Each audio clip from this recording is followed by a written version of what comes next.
Greetings to all fans of good movies. In this video, I'm going to tell you about a 2017 dramatic movie called Gifted. Hey! You should not be laughing! What are you going to do about it? Frank Adler lives in a small town in Florida and is raising his 7-year-old niece alone. Mary has her first day of school today, but she adamantly refuses to go to school. The girl believes that homeschooling is enough for her. In addition, during her absence, there will be no one to play with the cat. The man says that the cat will manage somehow, and he's not going to continue this argument to the point of ad nauseum. What's ad nauseum? Oh, you don't know? Wow, looks like someone needs school. To say goodbye, Frank asks his niece not to stand out too much in school and just be like everyone else. From the sidelines, Roberta observes what is going on. She immediately goes to her neighbor and asks him to bring the gifted girl home immediately. The man explains that he does not want to deprive the child of her childhood, and for this, she needs to spend time with her peers. In the first lesson, Miss Stevenson asks the children simple math examples like 2 plus 2, and the whole class responds in chorus.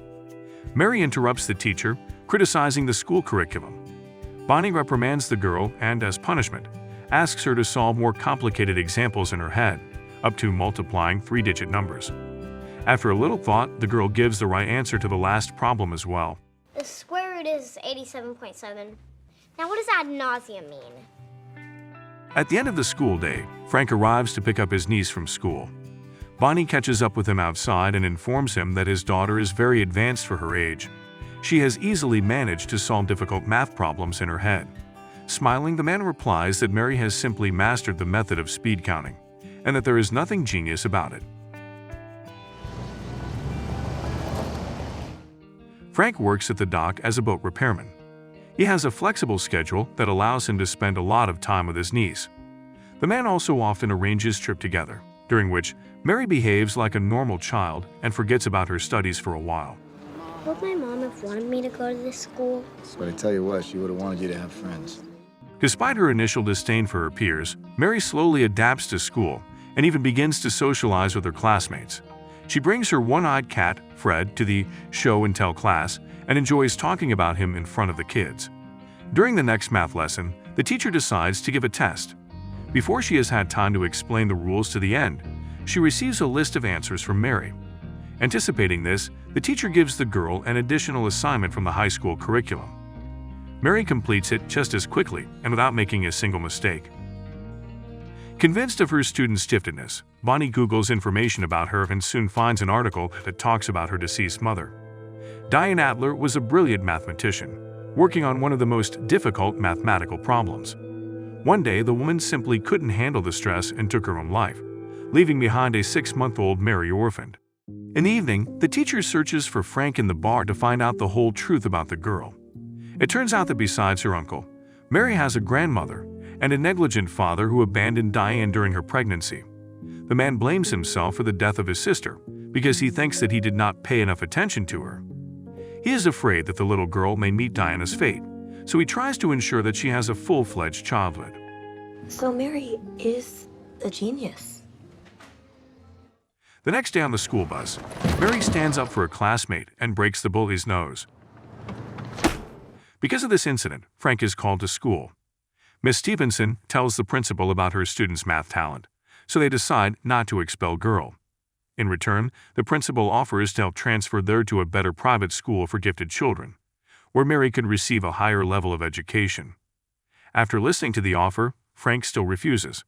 Based on his family's experience, he fears that Mary would be deprived of much while in such an institution. He believes that a regular school will be sufficient to raise Mary as a decent human being. There's a lady standing in front of our door. That would be your grandmother. Holy shit. The headmistress contacts a relative and tells her about this difficult situation. Evelyn is a very strict person who is always focused on results. She believes that the environment at home and the current school falls below the standard, and she thinks Mary cannot have a normal future in such an environment. Evelyn insists that Mary should go to an institution and dedicate her life to mathematics, just like Diane did. However, Frank is convinced otherwise. He believes that Mary should attend a regular school and that it is crucial for her to have the real childhood that both him and Diana never had. Unable to find a common solution, Evelyn advises her son to prepare for a lawsuit.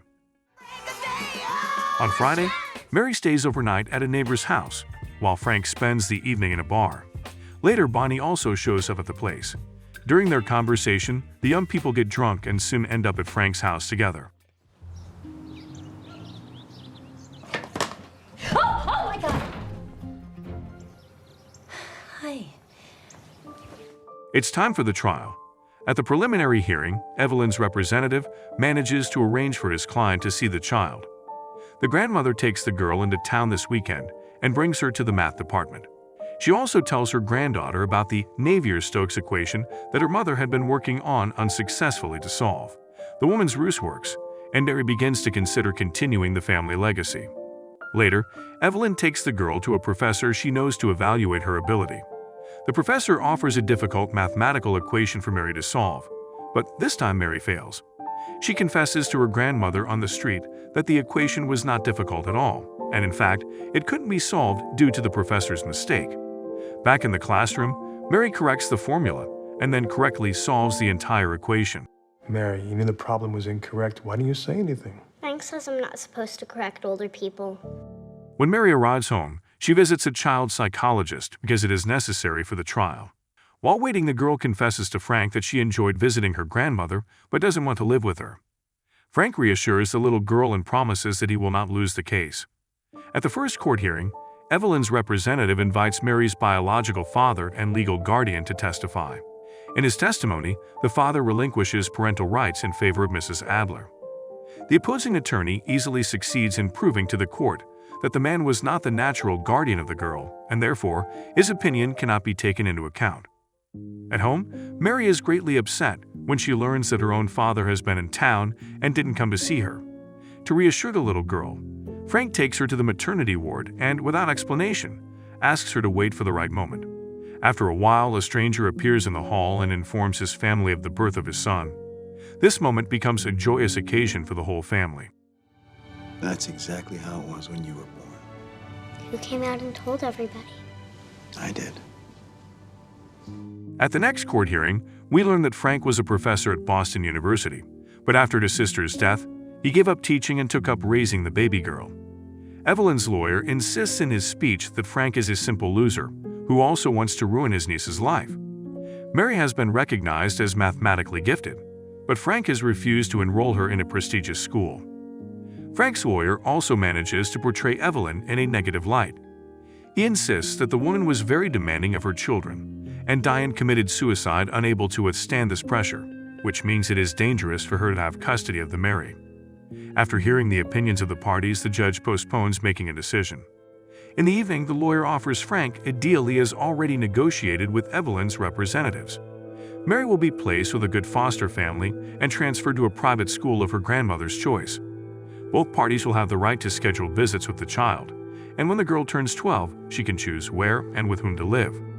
The next day, the man comes to the foster parents and agrees on all the details. You guys gonna be okay with the cat? Absolutely.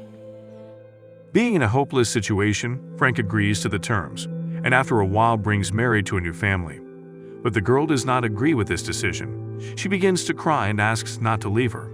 She reminds her uncle of his promise, but he silently walks away holding back his tears. Left alone, our hero gets lost in his work to occupy himself and not dwell on the sadness. At the appointed day, Frank comes to visit his niece. At the doorstep, the father of the foster family stops him and informs him that the girl has refused to see him. Mary is still under stress, so it is better to postpone the visit to another day. Frank comes home completely depressed. Looking at his niece's belongings, he begins to regret his decision. One day, Bonnie accidentally notices an ad for an animal shelter with a picture of Fred on it. After learning about it, Frank immediately goes to the shelter and, after talking to the employees, starts to guess who could do such a thing to the animal. The man brings the cat home, takes a box of Diana's belongings, and arrives with Roberta at the foster home. Frank? Where's Evelyn? Evelyn is in the guest house. Evelyn has made arrangements with the foster parents and has hired excellent math teachers for her granddaughter's extra workload. Upon seeing her uncle, the little girl begins to cry and runs out of the house. There is a touching scene outside where Frank asks for forgiveness for his act, and the characters make peace. Back in the house, Frank asks the teachers to step out, after which he hands his mother the complete proof of the Navier-Stokes equation. It turns out that Diana had successfully solved the task. She gave the finished solution to Frank and asked that it not be published until after Evelyn's death. Realizing how important this work is to his mother, Frank offers to trade it for full custody of the girl. After brief deliberation, Evelyn agrees.